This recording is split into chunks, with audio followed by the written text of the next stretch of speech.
Welcome to the very first episode of Tie Dye Talks. Today we have Paul Martin and Andy Salandi. We're going to be chatting with you about leadership, about getting stuff done. We're going to be on the tie dye moniker, which is Think It, Do It. So welcome to the show, Andy. And Thank you, Paul. Thank you so much. And in this episode one, I think we're gonna create themes for every episode. The beautiful thing about Paul Martin and I is that we are creators, and we don't have to have a script because we speak from the heart, we speak from experience, we speak from inspiration. And so today's topic is life lessons. I think we can all continue to learn from life because life teaches us lessons. People have different philosophies of how to live life, spiritual laws in life. Just so many different things come at us from the time we were born and until the time we die. But at the end of the day, just life lessons. What is beautiful about Paul Martin and I, that we are both, when we met, we seem to have a very similar past. Educators, in terms of academic education, coaches, players, philosophers.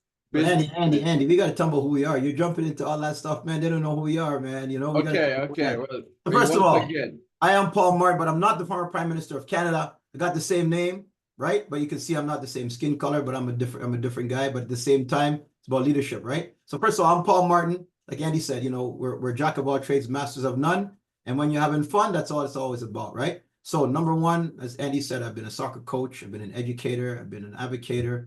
I'm currently an educator still, but now we're moving into a new era whereby we're both entrepreneurs. Our paths crossed, and we saw very similar backgrounds. But here's what my wife has always said to me, and this has been one of my monikers throughout my whole life as we're talking about life lessons.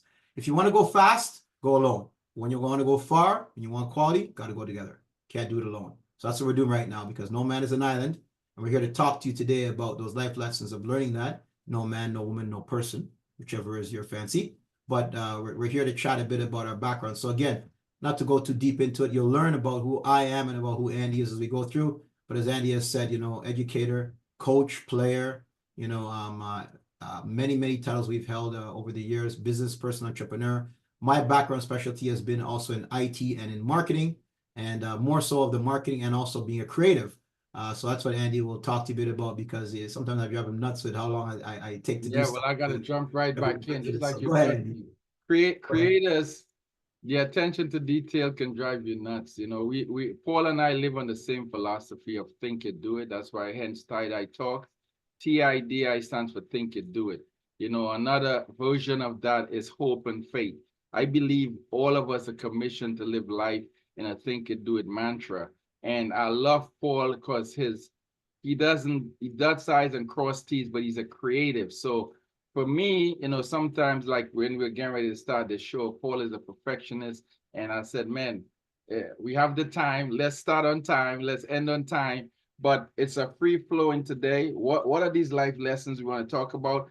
Paul, the reason why I skip our background is we live in the Google age. They're going to look us up to see if we're credible. They're going to look through everything about us, because at the end of the day, people try to listen to folks that are credible. And there's a lot of people online on all the social media platforms claiming credibility. The more they listen to our episodes and the more they look at what we're doing, as serial entrepreneurs, they'll understand that we're not only credible, but we know what we're talking about. And I just want to correct you, Paul, because you and I talk, and we have such a bond, but we're jack of all trades and master of some, not none.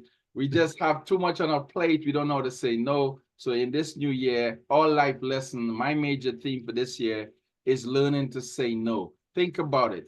No. If you have a focus, there's a saying, where your focus goes, your energy flows. And focus is the key to getting anything done. As a biologist, that's part of my background.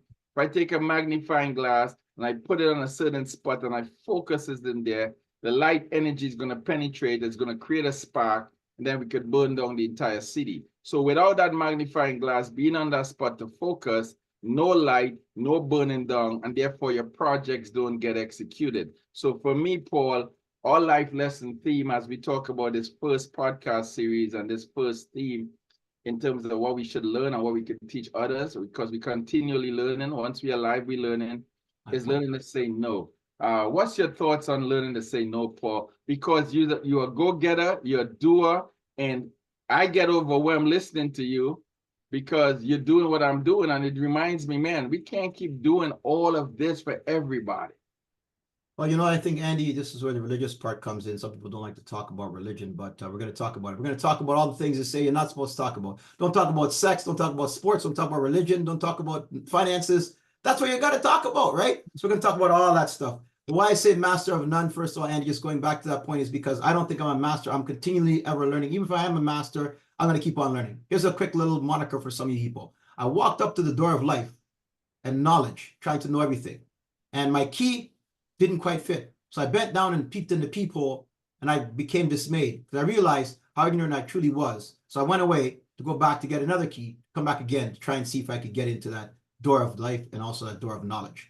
All that says is that we continually are learning, and we continually, I'm not really a master. Even when you're a master, there's more to learn, right? So at the end of the day, for me, even though I may be a master in certain areas, people consider me a master, I continue to go. How do I do it, Andy? I don't know. I'm just high energy and high philosophy, and that's the way the Lord made me. This is where the religion comes in now, meaning that, you know, when you know who you are, your destiny, sometimes your destiny is not to be a master of a particular thing. It's to be there to help people along the way, to be somebody in that in their pathway that can help them become success. So sometimes other people's success is my success. That's what a true leader is. A true leader is not measured by how many followers they have. They're measured by how many leaders they spawn. Right? That's the whole thing of life. You're the seed of life, and your job is to spawn life, right? And spawn ideas and spawn new things. And that's the way I look at it for me, is that can I spawn new people to go out there and even be better than I have been in a certain area. So at the end of the day, I get my strength from prayer and from supplication and from, you know, recharging in those areas, and sometimes often going into places that you're called to go. You don't want to go. You know, some of the greatest biblical figures were called to go places they didn't want to go, right? We know about Job, you know, we know about Elijah, we know about, you know, many leaders, Noah, right? You know, many people didn't want to necessarily do what they're called to do, but they had to go and do it. So I just feel I'm the same way. Sometimes I'm called to do something, and, you know, that's where I'm at. So right now I feel, you know, I was drawn to Andy. I felt called to do something. As he will tell you, I was initially brought in to do some marketing through another partner, and we've just kind of jived ever since. Some of the life lessons I've learned along the way is learning to let go and learning to say no. Both of those are absolutely. Well, you know, Paul, I want to translate, I think, what I heard you say, because, you know, as a former educator, I did my best to always try to break things down. I remember teaching students a topic like photosynthesis, and it's so confusing because of all the chemical pathways and technical stuff. So I like to distill things into things that people can relate to, because we're dealing with plants, we're dealing with plant energy, we're dealing with animal life, and we feed in each other. And when I talked about photosynthesis, I brought it back home beyond the chemical pathways. And sometimes you got to tell people, look, don't worry about all the mechanisms associated with turning on a light, because when you do, there's a constant filament, there's electron. Hey, just know how to turn the switch on and you get light, right? If you learn that, that's step one of the process. And then people with their interests can dig deeper. What I think I heard you say is purpose. You've identified what your purpose is for being on this planet. And that's why you decide on the project, and it may be a lot, but it's purpose driven and it's purposeful. So that being said, though, but can we do purpose without focus, without saying no? How do we accomplish a purpose? Because we don't have infinite time, right? Even though our logo is the infinity symbol and it's think you do it, human beings, we've all been born and we all gonna die. We have that dash in between in terms of the time we have, which that's the unknown factor. We don't know how much to accomplish the purpose that we're here for. So if we're not focused, Paul, and we're not saying no, how do we live our purpose? I think, you know, that's a good question, Andy. I think you live your purpose by, you know, knowing where you're supposed to be. Sometimes, you know, we call it, or the layman calls it, your gut feeling, right? A lot of times we know we're supposed to be in places and spaces that we're not supposed to be, or we are supposed to be, and we question that, right? And that's just human nature, you know, and you learn through time to trust your gut, as they say, right? You learn to trust your feelings of why you're doing something. We don't always see it all the time. Like, you don't see, sometimes you're going down the road and you're here to stop, you can't see around the corner and you don't want to stop. You know, I've actually had these things happen to me. Even one day I was driving and I just felt in my sense, I was driving a little quick, People who know me, I drive pretty quick. But I was coming around the corner and I said, I just heard this voice stop. So I put on the brakes and I stopped. And this car came zooming by. Like this guy was even speeding way more than I was ever even driving. So had I not listened to that inner small voice, I would have been in a massive car wreck. We can't see down the road all the time around the corner. And that's why sometimes we have to trust just seeing in front of you. And that's the toughest thing in life for many people, is just to have that trust. Like you said, it goes back to the principles of which we live, of just having some hope and faith, right? And belief and trust. And those are, spiritual principles that guide us and lead us. So for me, often though, there's many times throughout my own career and my life lessons, I've questioned even, where I'm at for certain things, thinking that perhaps that might have been my calling when it wasn't. And then you see clearly after, sometimes you've been called into places and spaces for a learning lesson for you. You're called into a place where you think it's going to be successful. You're never meant to be successful. So then you say, why was I called there? You were called there sometimes for a lesson for you to learn. And I've also had a job where I was a marketing manager. I faced some pretty negative stuff in that job for 2.5 years. It was very early on in my career.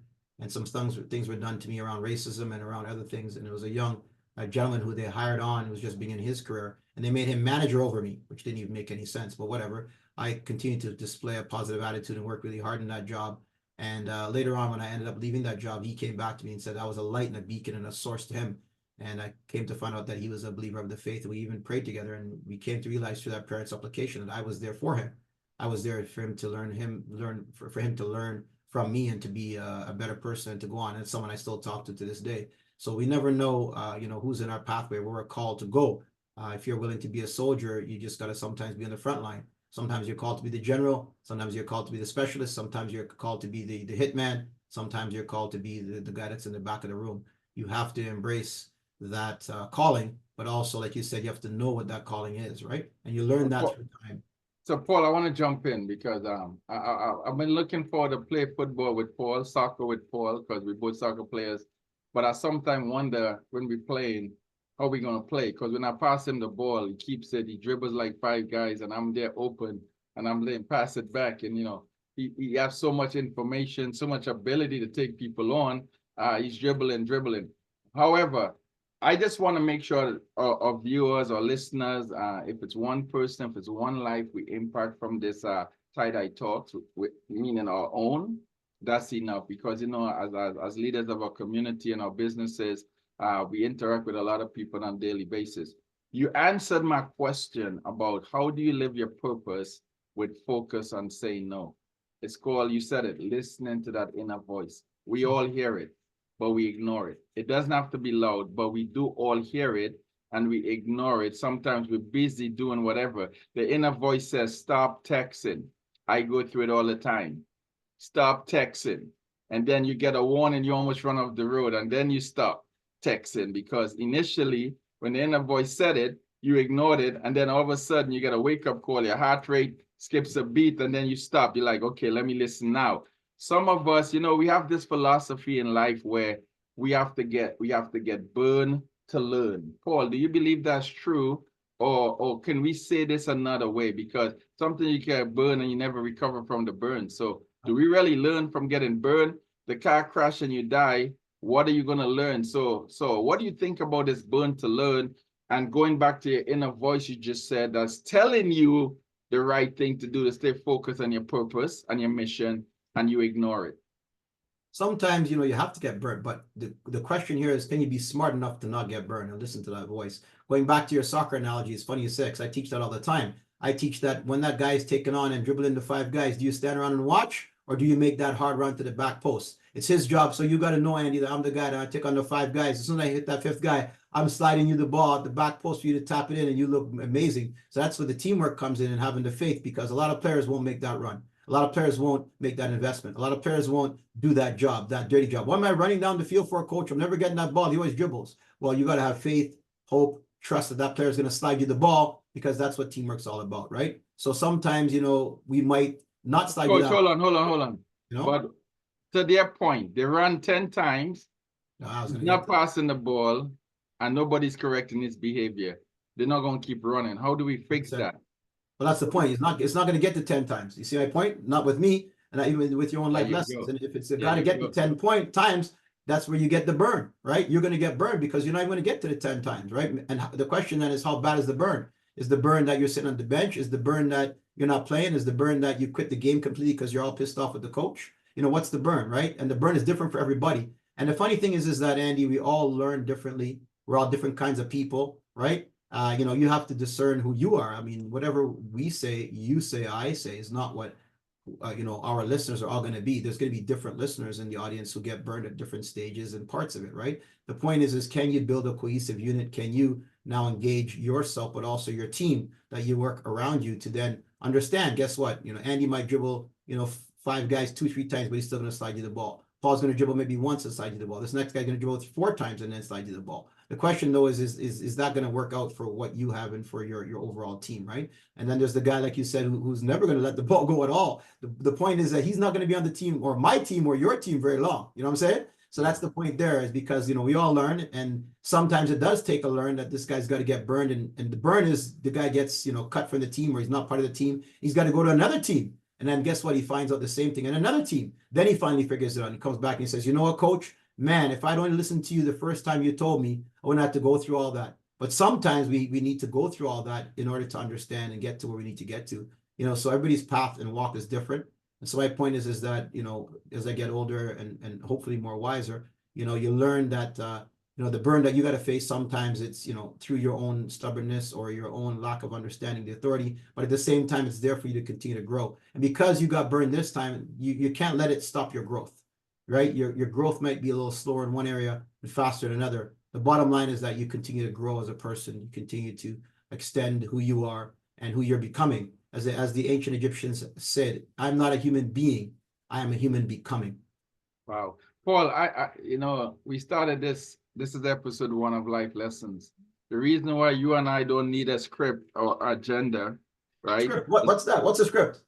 Yeah, we don't. The reason why we don't need one is because every time I listen to you talk, all our conversations, the reason why we started this today is because we've been having these conversations in private. And I think, you know, jewels that has impacted my life in meeting you. And we share by nature, we are givers by nature. You said some things just now that I really want to drill down on. Sure. You know, you said about the purpose, general, different roles. I believe we all run on a belief system. You know, this is Tie-Dye Talks. Yeah. This is Life Lessons.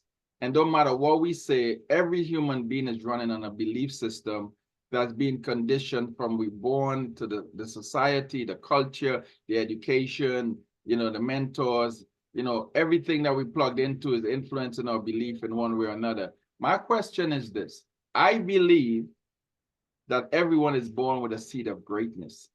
So, in other words, I take the approach that everyone can become a general in their area of gifts and passion. So it's not that they're called to be a private and this person a general in the army, they're in the wrong army. What would you say to that? Because I really believe everyone has a seed of greatness, and God don't make junk, and he didn't make anyone to be subservient to another person.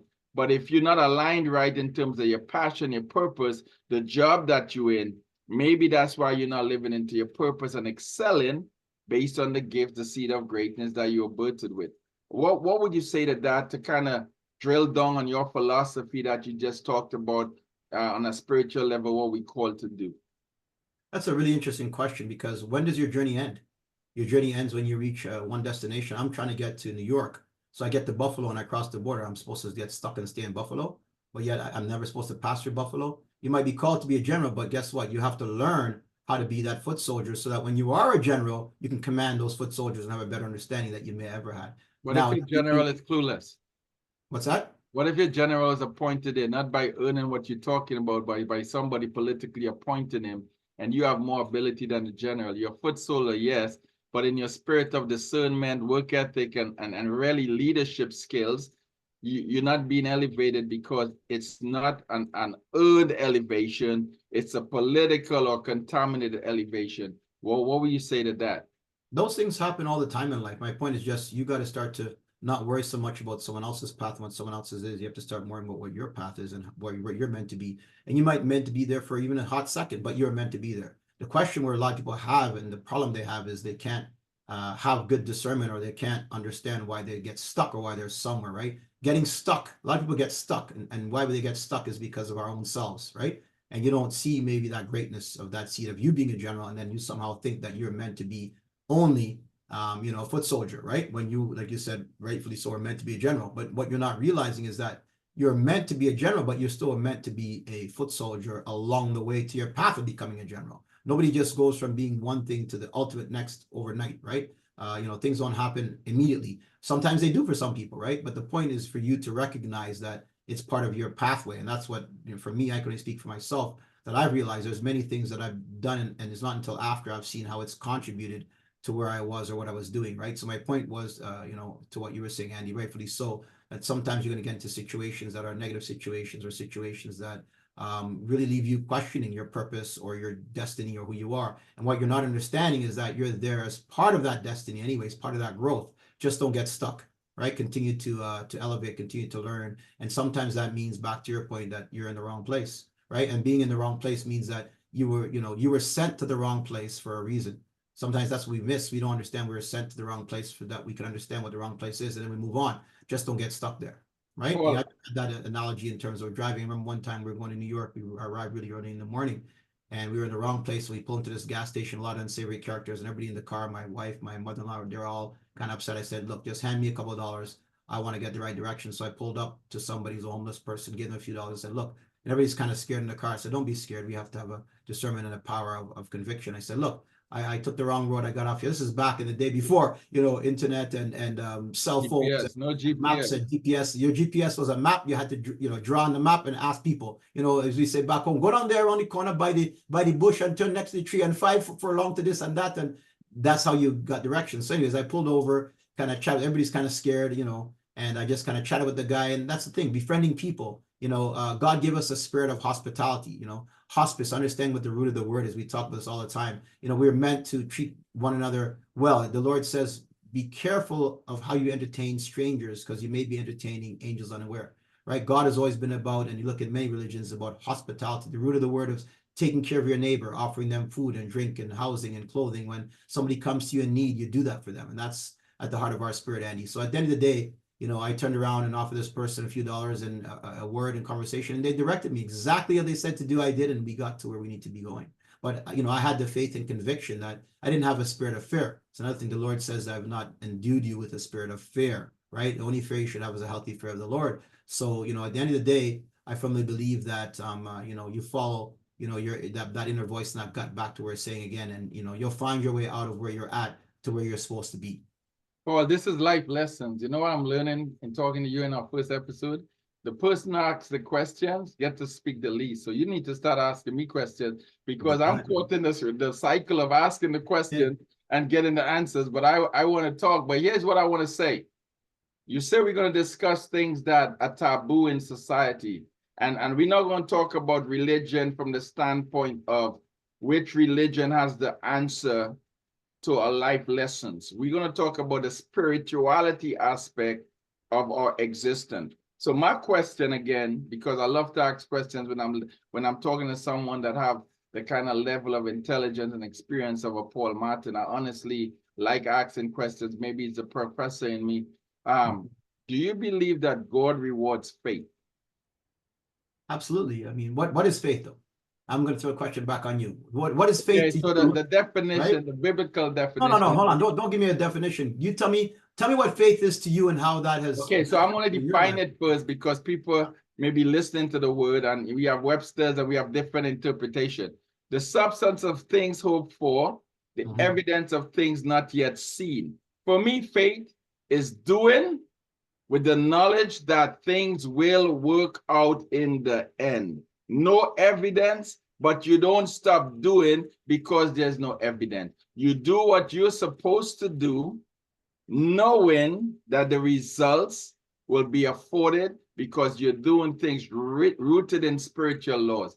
I live my entire life by that. So faith for me is an action word, is a doing word, and there's no evidence. You don't, okay, when I got my soccer scholarship from Trinidad and Tobago, I was training every single day. Every day. And I picked the hottest time of the day to go train. 12 noon in Trinidad and Tobago, The sun is overhead. It's blistering hot. And I used to go train and do. And I bet you your partner them tell you is a madman. My brother said, "What are you doing?" I was like, "What do you mean? What are you training for?" I said, "I'm just preparing." Preparing for what? Nobody told me I was going to get a scholarship. Nobody told me I was going to get a contract. Nobody told me, Andy, you need to do this work and this is waiting for you. I just knew, based on what we discussing, that God rewards faith, and I was doing the work. And of course, thank God, I'm going to give him a shout out. Michael Grayson showed up and said, Andy, I have a full scholarship for Appalachian State. They're looking for a midfielder, and the rest is history. People can look at my record, captain, Hall of Fame. I don't like to talk about my achievements, but this series is about life lessons. The lesson I learned is that from an early age, God does reward faith. Your experience, your translation of faith, just like you asked me, what is faith to you, Paul? Yeah, I mean, it's interesting because that's one of the big things that I preach as part of my overall belief system for what I do. It's been a part of my coaching, my training. I got a 5-point system that I developed that came actually from a spiritual counseling program. And the first step is actually belief. If you don't have a belief in anything, you can't do it. I can't convince somebody of something. I can't convince you to become a better player or a better person or achieve that goal if you don't believe in it, right? If it's something that's not within your mindset, just no matter how much, you're not going to do it, right? After belief comes faith. Like you said, what is faith? It's actually believing something I haven't even seen before, but it's not unproven, right? They say that, certain spiritual people have walked on water, and they say that's ridiculous. But what happened to that person? Someone else came and walked on water when they had deep belief in that, and they had faith in that they could walk too. But as soon as they started worrying about their friends and looking around the world, they sank, right? So do you have faith, which is deep belief in something to do something that no one else has said? I'll give you an example. I was the first, man of color, a black man elected to the Board of Canada Soccer. When I first had that idea, I was going to get on the Board of Canada Soccer, but that I knew, people from my circle and also people within the sphere of sports, said, I'm crazy. There's no way you're going to get on the national body, of Canada. People think you don't have the experience, not realizing that you have more than the background and experience. But that was God-given, that I ended up then being elected to that board. A number of things were happening in the world, George Floyd, et cetera, but pandemic, COVID, whatnot. But again, to break that barrier and to be able to achieve that, I knew I was going to achieve that, but I had to do the work. Many people along the way told me, forget it, why you're bothering, don't get involved. I went to people from the community who've been on the national team and asked them to back me. They wouldn't do it.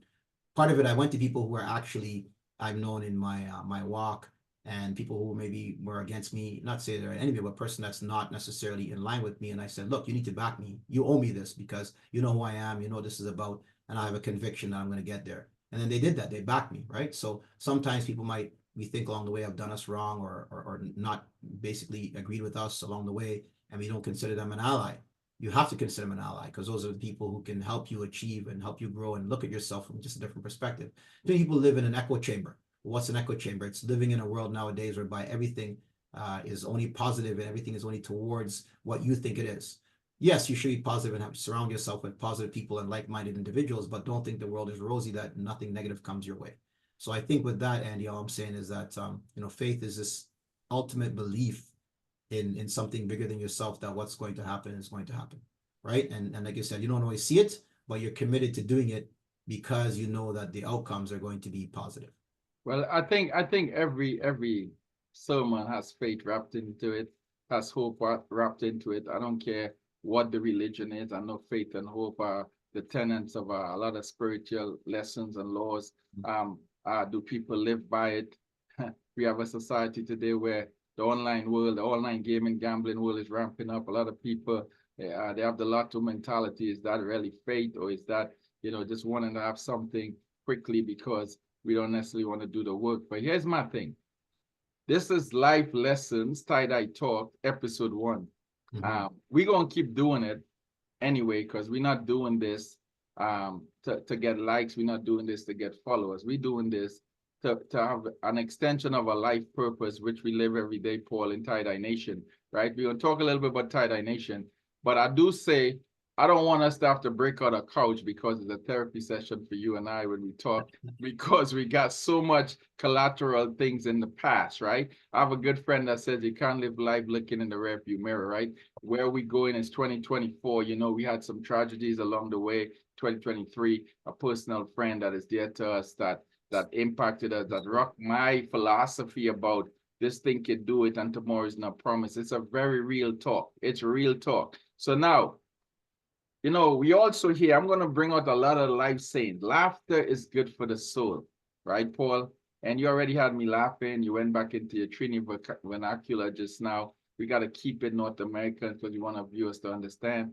But our Trini people are going to say, look at them talking Yankee. You know, I remember my mom saying that when my soccer coach called one time when I was home, you know, I was just talking normal, blah, blah, blah. And as soon as she gave me the phone, I flipped because if I talk Trini, I know Art will be saying, what? And so my mom was just watching me and smiling. And I was like, what's going on? I'm talking to coach, but I'm looking at her just smiling like in amazement. And I got off the phone. I said, Mom, what's going on? She goes, look at my son talking Yankee. I was like, what? First of all, I live in North Carolina. It's the South. There's not Yankees in the South. But, you know, it's funny that when I came to Boone, North Carolina, they're like, man, we love your accent. Now, you know, our Trinis, we think everybody have an accent and we don't. So it was a rude awakening for me because we used to kind of rag on everybody's accent growing up in the Caribbean. You know, we can emulate the British and the Jamaican and every other accent, thinking that we have, you know, a pure accent. And I come to realize from that experience, everyone has an accent. So what do you think about this laughter is good to the soul, for the soul, Paul? And do you endorse that philosophy of we should laugh every day and many times in a day? Absolutely. It's funny you said, you know, not just laughter. There's so many things that are positive for us, right? It's interesting now. You talk about laughter and comedians. I don't know if people see all the stuff that's going on now with Cat Williams online. For those of us that pay attention to all the madness, you look at people who speak in different languages. You know, in America they call it code switching, right? My daughter says it's speaky spokey. You know, you change up your accent for where you are. My daughter, she's an actress, and she's always laughing at me saying, "Oh, you're always trying to be like somebody else or something, whatever." It's just you know, morphing to be in with the culture that you're a part of, that, you know, that you can assimilate and you can be a part of that culture. And we all have it in us. Like you said, we all have a culture. We all can code switch, or, you know, that can be used in a positive or negative light in the sense, depending upon who you are and how you look at it. But I like to look at things in a positive sense, right? You know, and when you think about things in a positive sense, then, you know, it's better for you than being negative about things. We're going to all have experiences, but the whole idea is to be positive about those experiences, right? So, I mean, to answer your question, I think at the end of the day, you know, we all have these different experiences that shape us as to who we are. And those experiences include all of our emotions. So just going back to the laughter thing, people are talking about comedians and who's the best and who's the funniest. And like I said, just referencing that Cat Williams interview, that's kind of broke the internet, from Shannon Shea with millions of views and stuff. Hey, Andy, maybe one day we'll get there. It'll be the Tie-Dye Talks. But was that comedy or was that life lessons? You see, the thing is, Paul, I think it was both, though. That's the point. I think it was a bit of, that's the interesting thing about the brilliance of Cat Williams. You know, we see many brilliant people from our community. The fact that he's able to talk about serious topics and, you know, and do the dozens, but also talk about some things that have been negative in our community, people who he's felt done him dirty, but still talk about it in a fun kind of way that has people talking. And I think that's a big part of the laughter. Like, you know, going back as I'll give you a quick story. If they're talking about who some of the funniest guys were, and, you know, we talk about laughter and how good it is. You have to have laughter in your life, you know. And the funniest time I ever remember ever laughing was when I went to see Bernie Mac live in Toronto. I had a show and he was doing his comedy routine, and me and my wife went. We took some friends of ours, so it was 4 of us were there, and, you know, I was laughing so hard, I was crying, and my stomach was hurting me. I don't know if you ever had that experience, and I couldn't even talk. I couldn't breathe. That's how funny Bernie Mac was, the fact that I was laughing so hard that my breath, I couldn't even catch a breath. And on top of that, my stomach was just killing me, hurting me so bad that I couldn't even breathe. And on top of that, I'm crying. So I've never had an experience like that for laughter so much in my life, you know? So Paul, I need to jump in. Andy, I'll ask you to hold a quick sec. Sorry about that. I have to hold because, of course, my daughter's come in, making one set of noise. Hang on. Yeah. So Paul, what do you realize about me? Whether it's Cat Williams, Bernie Mac, Chris Rock, you know, Martin Lawrence, you know, Dave Chappelle. Yeah. I really believe every single one of us are funny human beings. Life is a comedy within itself. Yeah. And you just talked about that comedy show and the hysterical laughter, stomach crying.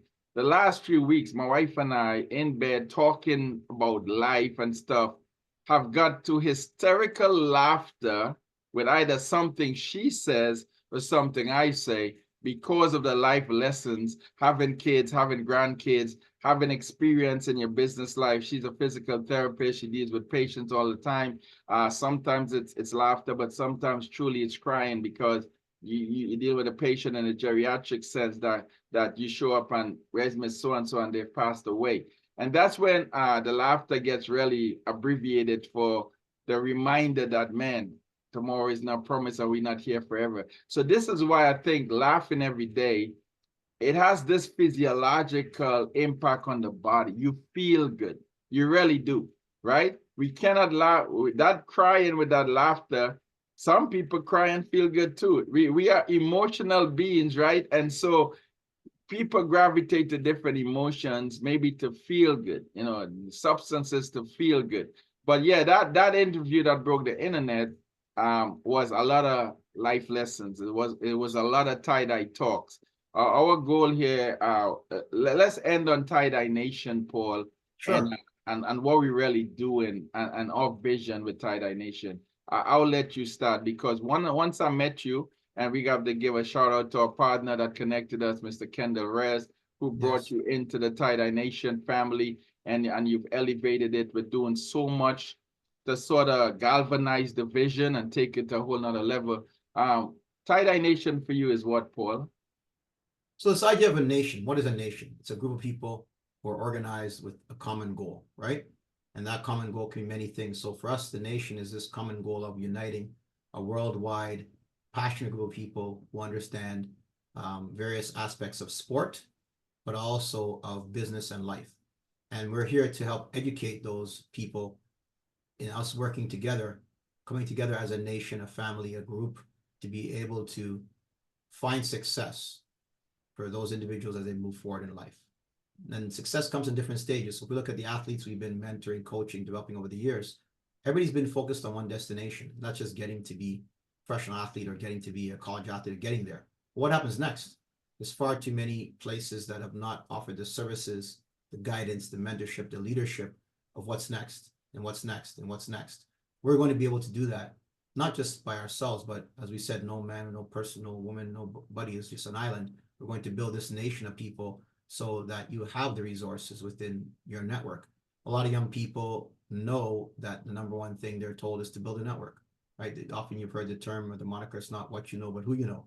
So we're going to be able to build a nation of people that are able to have within our network the needs to sustain you as an individual going forward. And you bringing your passions, desires, and expertise to the table are going to be part of that solution. You're not going to be left out. You'll be allowed to grow and flourish as well. And your voice will be heard as part of the nation as you go forward. That's Paul, man, I don't want this first episode to end, but as businessmen, we schedule a lot of things every day. And so we have a hard stop in a few minutes. Man, I don't know if I could have said it any better. I would just add 2 words: create an access and opportunities. You see, I really believe that scholarship, that opportunity changed my entire life. I was putting in the work for a future, don't know what it was going to be. And that opportunity changed my life. Our migration opportunity. How many of us have migrated? We're living all over the world. And from that migration, after being born in this little island, I remember looking up Trinidad on the map. I was so proud of the little island I was from, the country. I didn't call it an island. I was like, man, I'm from Trinidad. They're like, okay, find Trinidad on the map, in geography class. And man, I'm like, and when I got to Trinidad, I said, this map has to be wrong. It's a dot. This doesn't make any sense. We don't feel like you're living in, when you look at the context of the other nations around the world and the magnitude of their landmass, we from this little tiny island. But Paul, wherever people are from in this world, the impact of people from that country migrating into another community and impacting lives has been monumental. So what if you didn't make that move? You in Canada, you're in Toronto. Well, I don't want to say it wrong. Everybody said Toronto, but it's the suburbs. I'm in Winston-Salem, North Carolina. But we've coached, you've mentored, you're teaching, you've impacted so much people from that opportunity. I remember growing up saying, because I didn't want to be in front of the class, I had a fear of going in front of the class. When teachers call you up, that's the favorite thing when you later come up in front of the class and do something. I feel like my brain just fried when I got in front of the class in high school, because it's like whatever I'm trying to work out, the eyes on you and the attention really impacted me as a kid. And I remember saying, I'll never be a teacher. Careful what you say, because here I go to college and I do my bachelor's and my master's and become a biology professor for over 20 years. And I started enjoying teaching because I realized we have so much in us to give. When you're a giver, you're truly a teacher.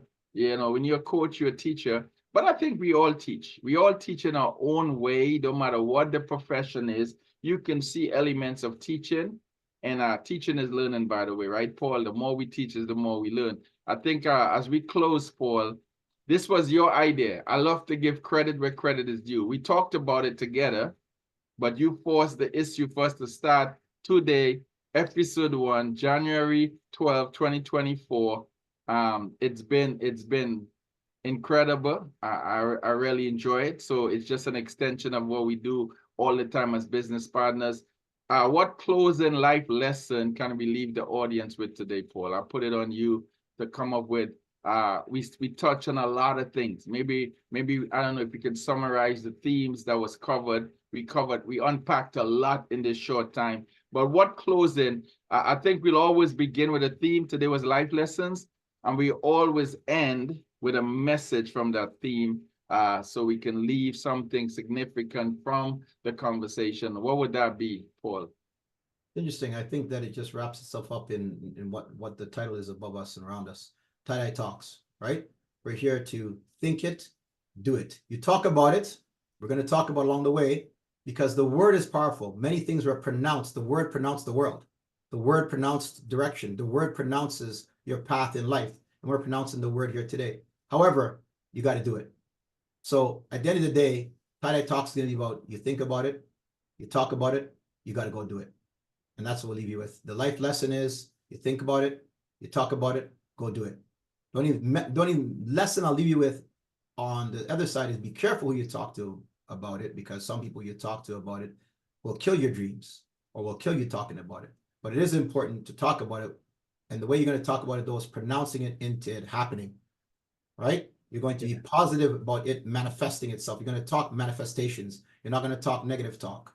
You're not going to talk to everybody, because not everybody's to hear your talk. Like this message will find who it needs to find. Like Andy said, whether it's one person or 1 million people or 100,000, 100 million, whatever people. But we'll leave you with this. Tie-Dye Talks, Tie-Dye Nation is about think it, do it, talk about it, pronounce it, manifest it. Amen. Thank you so much, Paul Martin. It's a pleasure being a business partner.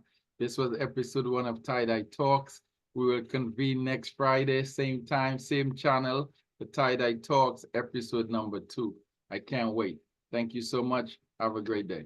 All right. Thanks for being with us, everybody. And enjoy the day. All right. Tie-Dye Talks.